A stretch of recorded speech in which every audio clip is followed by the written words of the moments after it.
Hello and welcome back to the Car Guy Coffee Podcast. This brew has been brought to you by our friends at 321 Ignition, Dealership Toolkit, Petra Oil Products, M1 Data and Analytics, VinQ, Don Brady Consulting, and Think and Brew. Let's have some fun. Let's brew!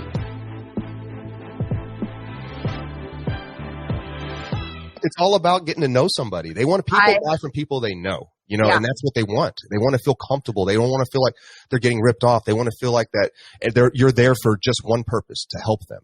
Can I share a funny scenario in dating? Like, so now I'm in this strange spot where I'm 36 and I have a short attention span and I'm obviously very busy, but it was a while ago, but I started to creep on these new things that younger kids are doing, these dating apps that they call, and I was just figuring out how the swipes work and all that. So I figured out how it works. Like, you got to swipe one way. It's like hot or not, but like 20 years later, like swipe one way, and then you can DM each other. So it's been this really funny. I don't have the apps anymore. I was like on and off within 72 hours because I was like, this is ridiculous. But you start to realize so many comparisons of like internet lead follow-up to blind online dating. Like, one of the examples that I started to realize was, just because I'm DMing with somebody, if I don't so I swiped on them because I maybe thought they were attractive, right? So this is like when a customer swipes on you for a lead. But now I'm DMing them. If I just lose interest, I mean, this is so mean of me, but I lose interest, and it's like, I've never met this person. I've never spoken to this person. I've had 7 volleys back and forth, but I just lost interest. I decided, no, I don't even say goodbye. I just ghost. Right. So that's like, and then I ghost and block, and then that's it. Like, I'm never going to talk to this person again. Or so that's cruel, but that's what your internet leads do to you. Right. If you think about, if there was somebody that asked me over like a DM, if like I wanted to meet for coffee or whatever, I kind of thought about it for a minute, and I was like, no, that's not really gonna be my jam. But I just didn't even feel like even putting in the effort to respond to that, and he asked that, and I just ghosted him after. That's harsh again, but that's like when you set an appointment over text, and if the customer doesn't show, it's no skin off their back. They don't have any. They've never heard your voice. They don't have any personal attachment to you whatsoever. So ghosting is no problem, and that's something that I'm just realizing from both perspectives. The more you can connect, right, to your customer, then even when it gets down to that appointment, like, you're going to have that almost semi connection where it's like, oh gosh, I at least got to let Elise know I forgot about, my daughter's gymnastics or whatever. You're going to have that rapport versus just, versus even getting down to setting the appointment, and then the customer just doesn't care about you. They don't, if you're not a personal person, or people don't like you, then you're not going to do well in this business. You want to, once you set the appointment, you want enough of a rapport to where they are going to text or communicate with if something's not going to happen. Absolutely. 100%. And that's what we're trying to aim at. Is getting the relationship, starting a relationship, right? You're talking about dating, right? We're literally talking about a relationship, and connecting to the customer is relational. We have 100% it is. Be able to find out what's making them tick. And the only reason why they're ever going to share that with you is when they are convinced that you actually care. When they're convinced that you're trying to help them with their problem, and that you're a person that's helping them out. That's why we champion the relationship over revenue. Yeah. Over profits every time. Making sure that we are making a real connection to people. Revenue and profits come. They will. That's something that's a byproduct of doing the right thing over and over and over. It will happen, especially if you're passionate and you're doing it and you're constantly growing and you're evolving, much like Elise is doing every single day. So you have to do that. And if you're doing that, don't worry about the revenue. Don't worry about the profits, because it will happen. Yes. But the relationships, without those, none of that happens. Matter of fact, it makes it even that much harder. And, Elise is breaking that down for us in a science, and I absolutely love it. I know that you talked about Jerry earlier, and I know that he was a big, big influence for you, when you were first making changes and trying to figure out where you're going. And I'm so thankful that you met him, because I think that without him, you wouldn't be where you're at today. Just like I know that without me meeting one of my mentors, Matt Damos, I wouldn't be where I'm at today if I didn't, there's so many people I can name along the way. But for you, I got to ask, who's been your greatest mentor? Was it Jerry? I mean, I don't know, but I'm sure you have somebody that was a great mentor for you. You know, if I had to pinpoint, like Jerry taught me from a phone standpoint. It was my first introductory caring about the phone, because I never, even when I was in internet, even when I was in retail, putting phone training on me, I was like, no thanks, I got this, right? Yeah. So it was Jerry that more specifically to the art and of the phone call sort of brought me into that era. But really kind of looking back, like very just early on, Jim Ziegler, like hands down. I mean, it's dog. Yeah. I mean, this was back in, I want to say 2009. It was my first year at this Honda store in internet sales. And it was when I was first taking my camcorder out and just sort of winging it and doing these videos cause I had always had like a niche for making videos. So he had found one of my video emails back then that I had made and put on YouTube to a customer. And, I didn't even know at that point. I remember getting this, email from him. Like Facebook wasn't even close to what it was back then. But it was an email from him, and he called me at the store actually. And then he wrote me an email, but he called me at the store and like, he explained who he was. Like, I didn't know I didn't know that whole realm of like the industry really existed outside of just like the Joe Verde like thing on the computer, you know, like so I didn't realize that. And what was cool about it was he actually I was selling cars at the time, but he paid for me to go to one of his conferences and talk about what I was doing with video, and that really at that point introduced me to Jerry, right, through and it introduced me to this whole side of the industry, and very early on being able to network with dealers. And it was, if you so much of my time hop always pops up, but probably the last year of my retail career, I would always have people mystery shop me. Like, that's when I started to realize, okay, this is an interesting spot where I'm at, because salespeople, managers, would email me at the store, right, at my Honda email address that was on the website, asking for tips on this, doing that. They would mystery shop me, and I had an IP tracker on my CRM, and it would drive me nuts, because it's like the way I was getting paid at that time was for customers, like for consumers, right? And, but for that last year and a half of it was almost this transition of doing both, right? I wasn't getting really paid for it, so to speak, but my income was coming from selling cars. But on the side, I was doing webinars when I could for free, right? I was connecting with Jim, and he introduced me to just so many people very early on. The Minnesota Autos Dealers Association, I think, was the first. I got introduced to them through Jim as well. So as a whole, and then just through the last 10 years with Jim, like there's so much, I think, behind the scenes sometimes that we don't necessarily see on social media, whether it's personal or in relation to the car business, of just struggles.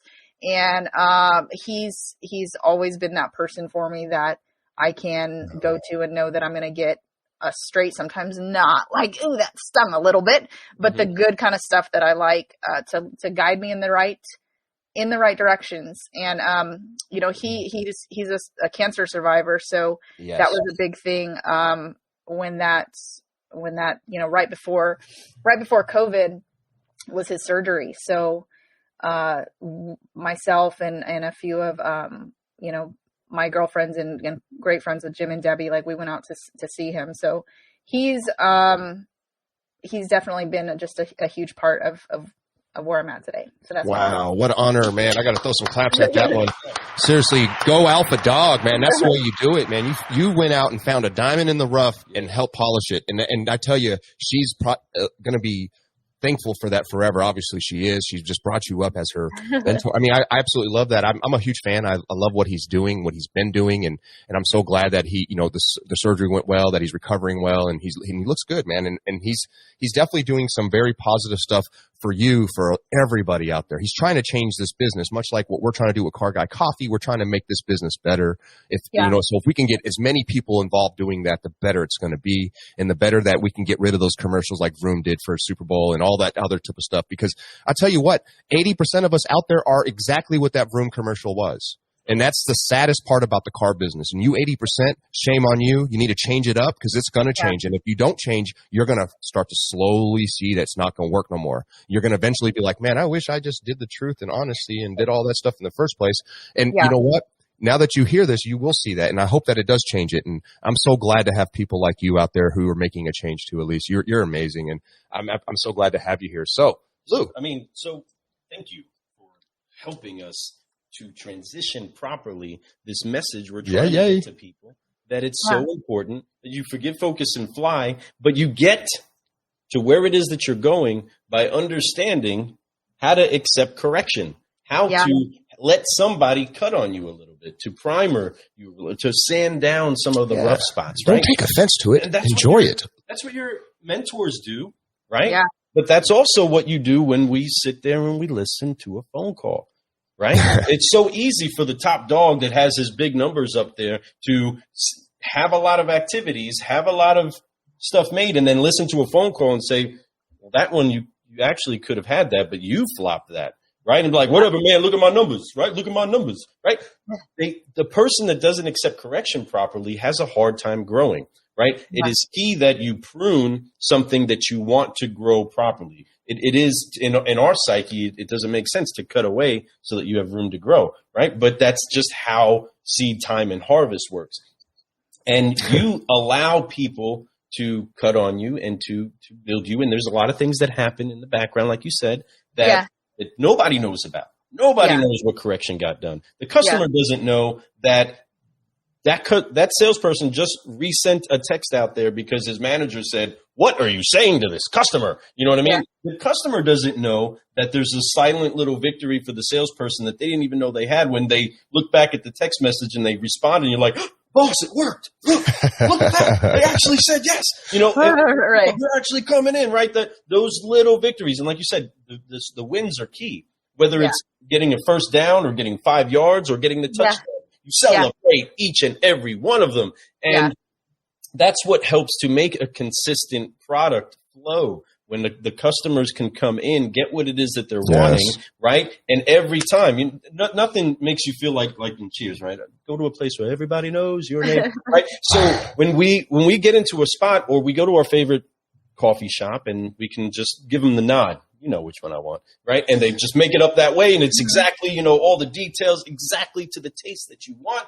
Right. That's when you know you have a relationship with someone, right? That's when you know that you have a true connection that helps you get what you want. And that's what builds long-time customer loyalty, is that relationship. Folks, remember, we're a numbers business. So not everybody you're going to talk to is going to close this week. Not everybody you're going to talk to is going to buy today, right? You don't have the capacity to make that kind of business work. Yeah. Right? But the people that you build a relationship with too, especially in our world, right? This is a subprime hero sitting right next to me, right? We meet people in one place and maybe they don't leave with a car today. Maybe they don't have all of their elements in place to get that vehicle today. But I still don't want my salesperson to text and call them and find out you bought somewhere else. You mean somebody else found a way to help you? Yes, and there is a fine line to that, because just on the opposite end, I've seen salespeople go and just like they cross that line almost of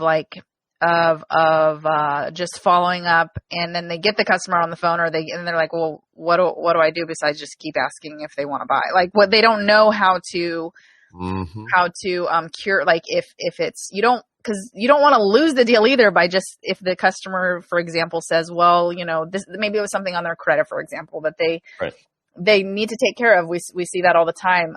Maybe it was an example. These were always some of my favorite customers, where they came in and they had no score, and it was just because of no established credit, not even like a jewelry, like the blank, no score. Right.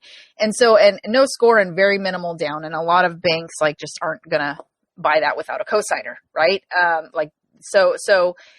But then what would happen is you continue that relationship. You sort of give them some nuggets, on what to do, right? Go open a jewelry account, make keep it revolving.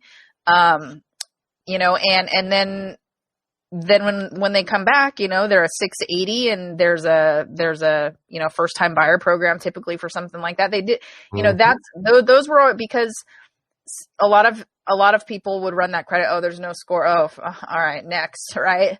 Get them out of here. The next. And it's like, well, wait a minute. Like that's an example where, again, it's an easy way to win those, those types of customers. And really in the big picture of it, I've always looked at, if you're in any type of sales, car sales, or even to what I do now, I've always looked at it as, you want people to know when they think of like branding in general, right? If it was, for example, I'm selling cars, my mentality was if somebody, even if it's not right now, but if it's a little thought that pops into their head or a conversation that they hear, or even just a thought, and they're thinking anything about like a new car, possibly a new car, like any just random thoughts throughout the day, I want my name to be associated with that. Yes. In the same sense of like with what I do now, I know that some dealers for their quote BDC or internet processes, like they've had that same way for however many years, right? And it's not something that they want to like change or tweak or anything, right? But I know that they're, if you don't want to stay stagnant and you do want to continue to evolve, right? Then there will come a time where that light bulb's going to come off and it's like, okay, maybe we since we're making 100 calls and we're not, maybe we need to maybe tweak some things. I want my name to be thought of, right? Yes. And so that's why I'm constantly, people go, wow, you put so much like content out there, like all the time. That's just like, you're like for free. And I'm like, well, here's the thing. Like, when you can create value for people, even if it's not right now, then you've given them so much good, like just that they remember you, right? Yes. Because you've given them so much of like value, like something that when the time comes, you want your name in their brain to be instincted with like whatever it is that like for your audience. And that's so many like yourself, like that you said, I don't realize sometimes all the people that I'm connected with here, if we haven't sometimes had like a one-on-one communication, but so many of my clients now are relationships. A lot of times the call goes, I've been following you since Honda, right? And I'm like, all right, that's a long time. Like you probably, but it's our first time talking. I'm like, wait, you've been following me? It's our first time talking, this whole time. So that's a long time to sort of be, if you think about, it might not seem in the moment because you don't get an immediate sale of like wanting to keep your name out there, but it's long-term that you're going for. Cause now I'll share with you, I mean, I just surpassed my time as doing this under my own name as my whole time in retail, which is kind of a mind-blowing thing for me. I saw that post you put out the other day about that, actually, and that's amazing. It's wild to me because it doesn't feel like that at all. It doesn't feel like it at all. I think it's because I'm still so active with, like, I'm in a store still, right? But like it really doesn't feel that way at all. I guess if you looked at it, that's basically like saying, my first day in the car business from working at Starbucks to my last day in retail. And that, in 2014 and meeting Jim at that point and doing a couple, side conferences and webinars, that progression from the day that I left retail and then everything that I've done the last 7 years after. It's almost like it's allowed my energy, like that same amount in the 7 years, but only to be focused on back end of the house. Cause for the first time in the car, like first part of the car business, it was, for the most part, a lot of the audience that I work with now is BDC specific or internet sales reps. But when I sold cars, the majority of when I sold cars, I was in sales or internet sales. So I wasn't BDC, the majority of it. But the last 7 years, it's kind of been that. I call it back of the house because it doesn't have to be a BDC. If you're a salesperson and you're taking internet leads, then the skills, you have the BDC role until the customer gets there. Yeah, that's how we run our stores. Our guys, we don't have a BDC. Our guys are phone ninjas, and they kill it. And we literally use phone ninjas. We train them with that. So we've been doing that. They keep their scores at 5. We do our best. We're actually one of the best in the nation when it comes to our group. Our guys are always keeping it up there. They're always doing the reviews, and they work really hard on keeping those scores up. Thus is why we do so well. As much as some people go, I don't like that the coach tells me like this way, but when it clicks with you, when you realize the reason that you might not like that they degrade you on one little thing, but there's a reason for it. 100%. And I see it. Yeah. And, it's like you said, they've done all the studies, they've done all that stuff to help us fast track to where we need to get to. And by coaching our guys on that, because it's really just the theory, everything that they're doing, those steps that they have to hit, the greeting, all that stuff that they have to go through in order to get that 5.0 to even confirming the appointment, giving directions, email, all that stuff, that is so crucial to learn. And like people are like, because we have scripts for it, but you don't have to have once you get good at it, your steps. You're going to make sure you hit those. And people are always like, well, what if they go off the script? It's okay. Go off for a moment and come right back. That's all you have to do. You acknowledge their complaint, whatever it is, and then you go right back into where you need to be. And it's wonderful and it works so great. And, no, and I love it, and I think that it's key. And I don't get me wrong, I think BDCs are amazing too. There's a lot of great BDCs out there that are just doing some amazing stuff. But we as a store, we're rocking it. Our guys are amazing. They're bilingual, as I call it. They can work the phones and they can work the lot, and they definitely know what's going on, and they try their best. Don't get me wrong, some people are better than others, but overall, our guys all are working to get better at it. And man, that's some amazing stuff right there. Yeah, it's a skill set, and I've that we've sort of talked about, and I've seen some stores to where they run into this problem where they don't feel like their salespeople are doing good, so they hire a BDC, but then what they realize is their BDC people end up the same type, like they're doing the same thing that the salespeople were doing, right? So a core part of that is it's not always all right. We got to expense out a BDC. You need to figure out, okay, whether it's my salespeople or we invest in a BDC, like what needs to happen from when the moment the lead comes into the CRM to over here for an appointment. What are all the intricacies before that? Because a lot of times you can spend the money, but you just sort of drag over the expense, and then your BDC fails because you're training the same thing that you taught your salespeople, and it's still not you're not getting the results that you want. So being able really narrowing down that again, whether it's a salesperson, right? If I've always looked at it too, and this may be just selfishly, is because I worked mostly in sales or internet sales and retail. A modern day salesperson should be able to be the Karl Malone and John Stockton, right? On both ends. Like, if you put me out on the floor, I haven't been out on the floor since 2000. So you would dominate, girl. I always thought it'd be fun. I was like, every store I go to, I'm like, you know what? Maybe like, what if one of these days I'm just gonna like stay an extra day on like a Saturday and just like take ups and just for fun, just for funsies to see like how it would all pan out. But however you look at it, that's something that I've always loved about the car business. Like it's never, especially for someone like me, where I get so bored with things so easily. It's never gotten bored for me, right? Nope. Never gotten bored. And I love that about it. It's mind blowing to think, wait a minute, this ended up being like the thing for me. Right? The thing for me from when, I didn't really know what I wanted to do at a young age, but all the college courses and everything that I never finished college, but the things that I did excel at, it's strange how I realized they're things that I use in the car business, like psychology or video, I did a ton of video classes or Photoshop or things like that, to where, those are all things that I do now. You're crushing it, and you're doing it with such class. And Elise, man, I'm so excited that you're dropping all these great knowledge for all our viewers. And I know that people need to hear this because it's really important stuff here. It really is.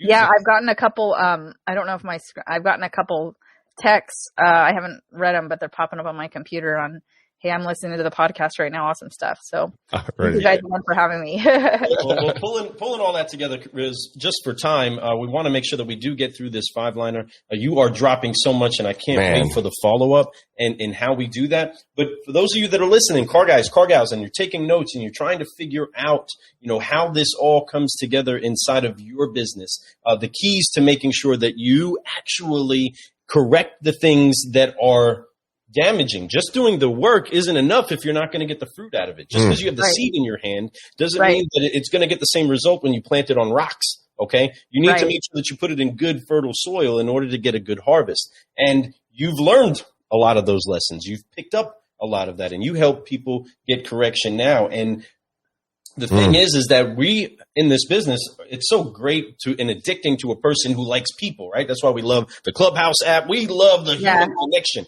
We love talking. We love being in the rooms with people. And the thing that's so valuable is that we always get the chance to learn someone and something. We get to learn something new every day, and we get to learn someone new every day. And that's the fun part of building these relationships. So as we do that and we learn a little bit more about you and all of the great things that you are doing, I kind of want to dig a little bit behind the curtain and try to figure out, as you've gone literally a car gal, coffee gal up in here, from being a barista to being in the car business. That's it. Right?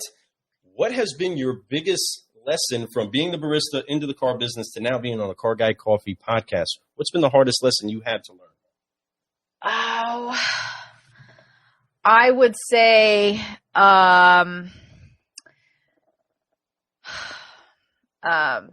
being fully committed as opposed to being interested in something. And I would say, you know, and commitment really comes down to, you have to, you know, it's always been this thing that constantly I'm like pulling into my brain a lot when things get tough. When I, you know, left retail and I was working with Jerry again, and it got to the point where I mean, even when I left retail, to be honest, I remember I was like, I want to do my own thing, but I was like, oh God, that's a ballsy move. Like, so it got to the point where before I branched out on my own, you know, I said, all right, if this doesn't work out, Elise, what are you going to do? Like, you could go sell car. Like, if this doesn't work out, because this could fit. And it's like this mind game that you play with yourself for a while. And it got to the point where in my head, I had to sort of get to the spot where it was like, okay, if this fails, then there's no option B. Yes. There's no option B, because whatever you're thinking in your head, at least these are the conversations I have with them, it's going to distract you. So, this, if you're going to do this, then it's only option A, hell or high water. Yeah. And then sure enough, 2020 rolled around, and I was probably like, I mean, then, and even before 2020, in all honesty, like I've done, I mean, in the gap of starting on my own, there's been, you know, lawsuit and like that squiggly line where you see like entrepreneurship, and it's like the road to success, where it's like all these like it's been like that. And trust me, like that constant, the hardest thing I've had to learn was like, would it be easier sometimes to just go and make 6 figures and sell cars and like live a cush life?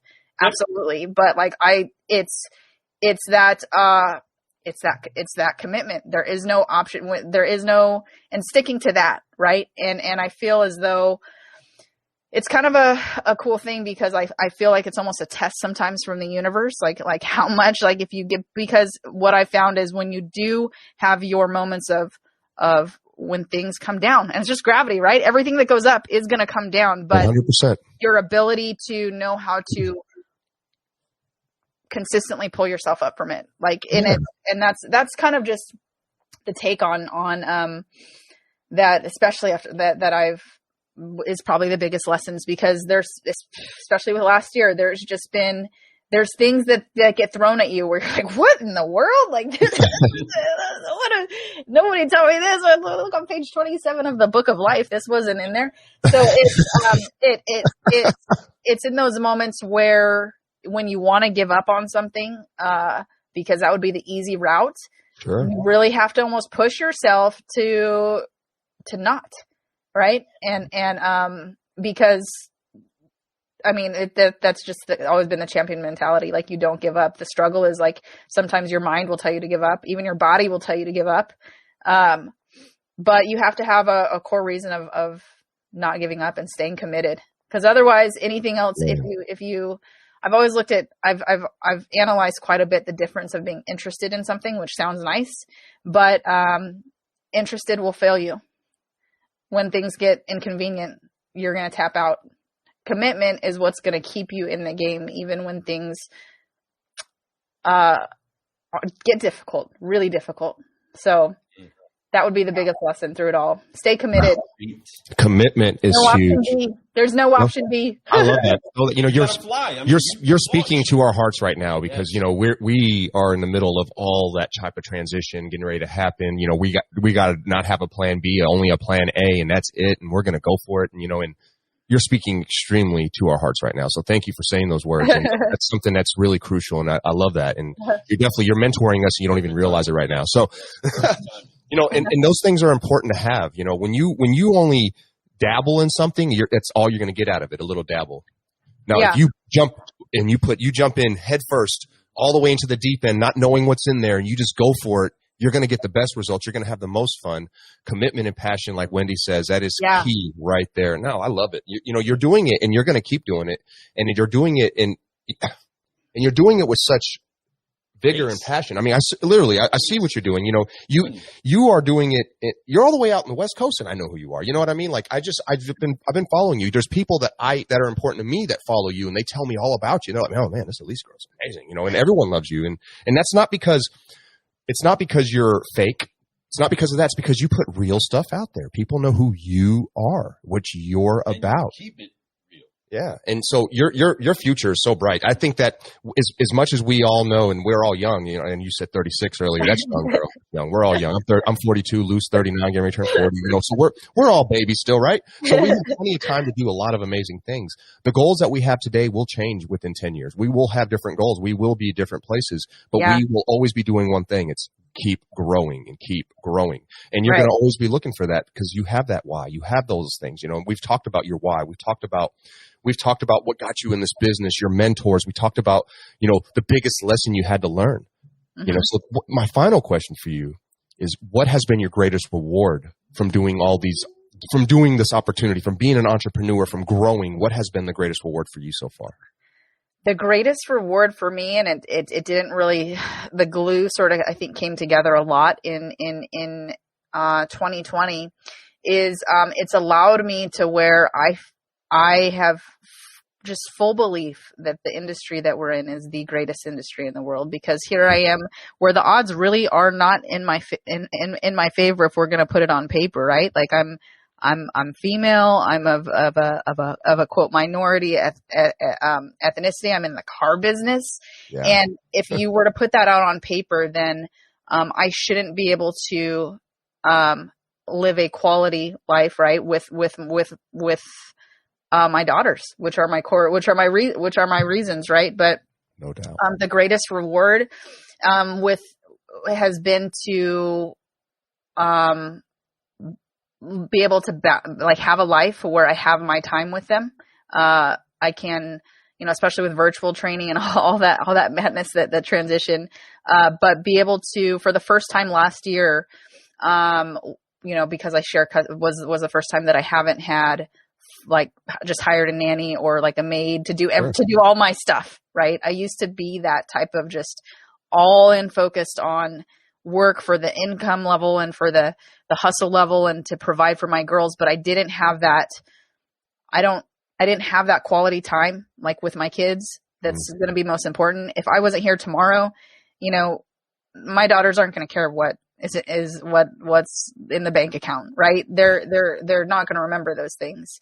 So being able to live a life now where, and I'm just get so teared up because they're just they're everything to me, to where I'm able to, provide, have such an amazing, just group of people that I get to work with every day, whether it's on a webcam or whether it's in store. And at the same time, such good humans to where it's I don't have to sacrifice. I mean, I've done it before, but I don't have to sacrifice what's most important to me. Right. Yeah. Yeah. So that's been kind of the greatest reward, but it's also with growth and everything like that. It's knowing, I mean, it's not any shorter hours by any means, right? It's just a matter of knowing that you have the same amount of time as anybody in a day, what you're doing with those, with the 24 hours that you're guaranteed. Oh, I thought you had 27 hours. I didn't know so much as you. I thought you had a few more hours than me every day. I didn't know. Yeah, no, I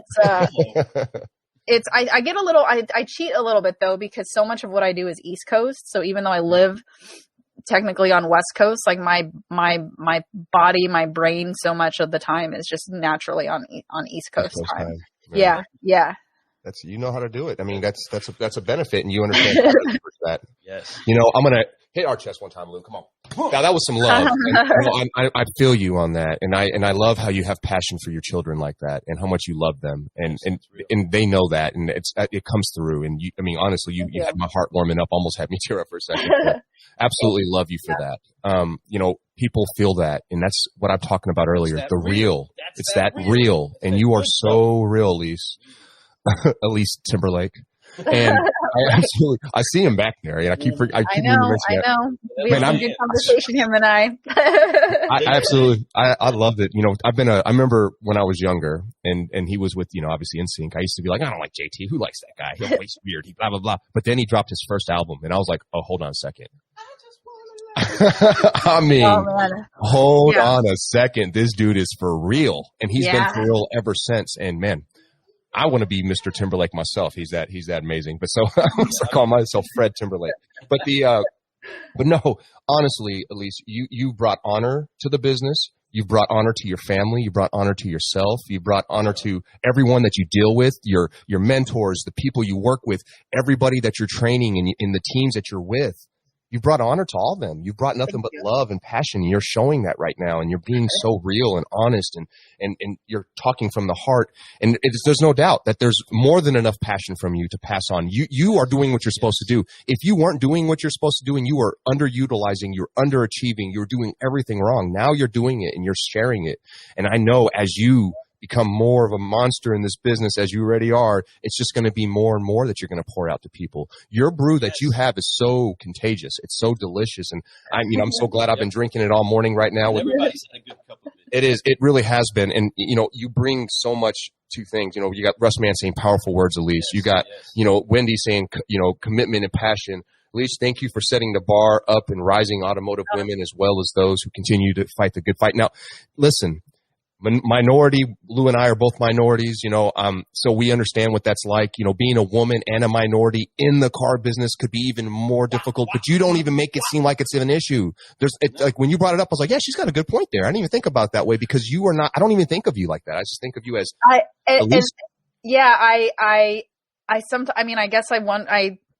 it's like if I sometimes analyze it like, well, if I read the headlines, then like that doesn't make any sense, because it's like, the deal, like, I've never looked at it that way. Like, even when but sometimes I wonder, like, gosh, Rick Card is and we're so great friends. He hired me right from my Starbucks resume. I'm like, can you imagine that? Like, being a GM, you have this girl that just took the bus, took the bus to your dealership.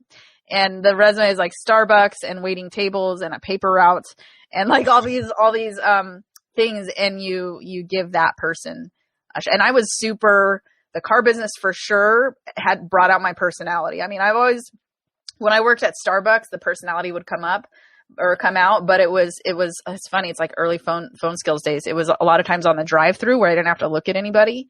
And it'd be like after like a venti cup, like we would open up the store and we would just like take a ice vent, like fill it with like 8 shots of espresso and down it. So unhealthy. So I have a high intolerance for caffeine these days.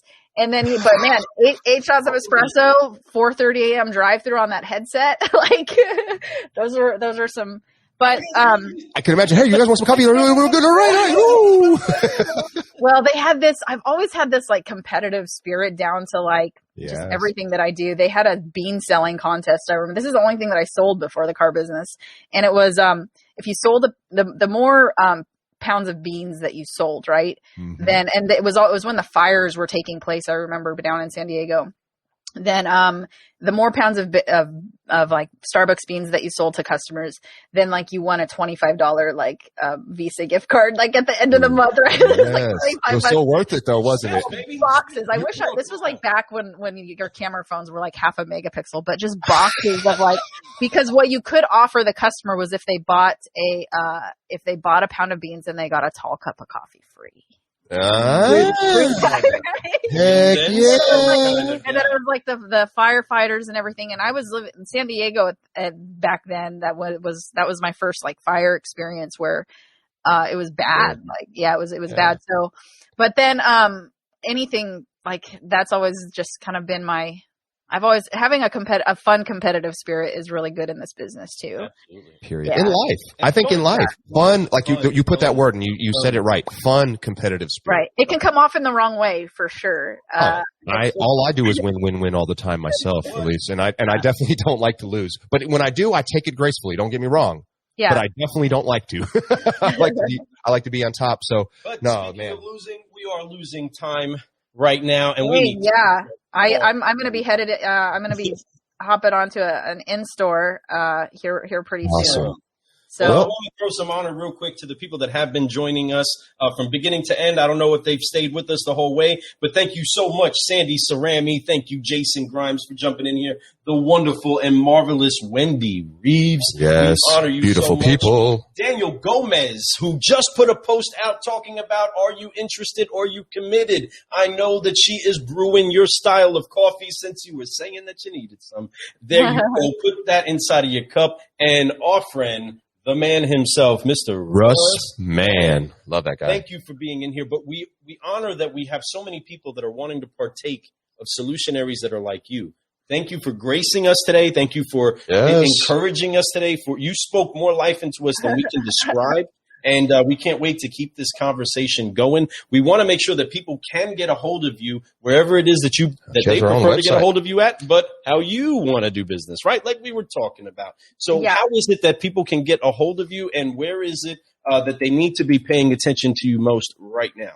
The most common thing, I mean, gosh, so much. I would say DM, but I'm like, DMs are going to be bad news. So the most common thing, because I have it, is I just have, if you take my name and .com at EliseKephart.com, there's a lead form, but you can shoot me a message there, and I have those kind of above above a lot of stuff. DMs, it's a mix. It's almost like it's its own job sometimes to go through them. Yes. Because there's some people that I've like, wait, are you even in the car business? Like, no, you're just a creep, like, right? Like, so it's like, oh yeah, you want some Bitcoin? So I don't even. Sometimes people will message me on DMs, and I I'm like, hey, can you shoot me a text? Because this isn't normally like my preferred communication on DM. So yeah, actually, that's how we started. I started DMing, and then you were like, here's my number. Just text me. Right. I was like, cool, done, easy. I prefer that stuff too. So let's go. Yeah. So EliseKephart.com. I mean, my cell phone too. It's out there on the World Wide Web. So a text there is going to come in probably above about the same as for my website form. So is there a way to like put my absolutely? Cell phone on there? Give me 2 seconds. It's 805-441-3398. 3398. It's crazy. I've had that. I've never changed my phone number since the first phone that I got that my dad co-signed with me on when I was in high school, like at 18. Never changed the phone number. Like it's That's great. That means you've kept your life pretty clean. Then you haven't had to do that. So you've done pretty good, Elise. Good job. That's rarity. I'm telling you. So we're totally honored to have you here. You go on and you have a great day with your family, your teams, everybody that you're doing, helping and everything. So I appreciate you. Keep growing, my friend. If you could hold on for just 1 second, once we stop, because I want to, just get some more information from you before we go. Well, Steph. So you know what time it is, everybody. It's time to take a to-go cup with you. Make sure that you go and encourage the world that you are getting exposed to. I don't care how dark it might get. I don't care how scary it might be. You are being sent into the darkness to bring the light. You are being sent to the problems to bring the solutions. And we have been having so much fun with Elise Kephart doing it today. This is Lou Ramirez, the car guy. And this is Fredlin Arts, the subprime hero. And we have been brewing solutions with Elise Kephart on the Timberlake. On the Car Guy Coffee Podcast. Thank you so much for spending this time with us. If you know somebody that wants to be upshifted and uplifted, go to carguycoffee.com, listen to all the brews that have been in there, and share this live right now so that other people can benefit from the greatness. Again, we thank you for being on the Car Guy Coffee Podcast. Let's brew.